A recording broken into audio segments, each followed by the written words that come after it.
Енді ер азаматтарымыз көп сөйлеймейміз, сөзге жоқ, бізге әңгіменің бәрі құдағида жатыр. Мына анасын көріп қызын ал дейді ғой, құдағидың жүзіне қарап жүрегіміз жібіп жатыр, дұрыс па?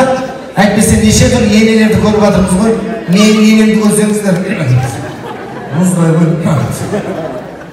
Құдағи, мына тал бесігін тербетіп, тар құрсағын кеңейтіп, тас емшегін жібітіп, 9 ай 9 күн толғатып, біз үшін арнайы келінді дүниеге алып берген құдағиға қалай шапалақ ұрмайсыңдар? Енді мына әйелдердің бәрі сұрап отыр да, құдалар бір-біріне не береді екен, не тағат екен деп.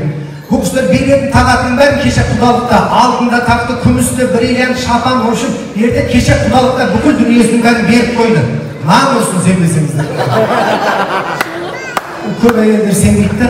Так что спокойно ұйықтай беріңіздер үйге барып.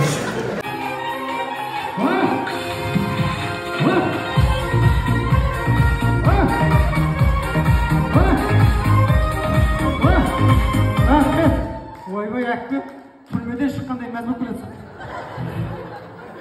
Онсыз да түрменің басында тұрам ғой.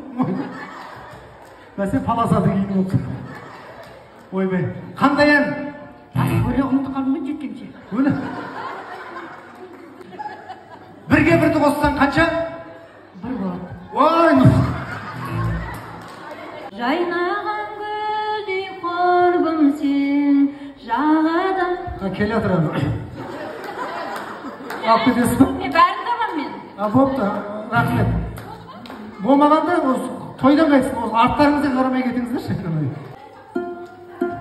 Кетті ма? Ойлана Исламбектің қасында тұруға ұялып қалдық қой. Не жеп өскенсің ойбай? Сабыз. Қайтып қойдым. Несі болмай? Шалы, осы еркектен өлгенге мәселесін. Күш қуаты болмайды. Бір кемпірмен төбелесесіз бе? Күш қуат. Енеңіз бар ма? Жоқ, бәсе мәз болды. Мұрты бар. Мұрты бар адам? Өледі. Атырып.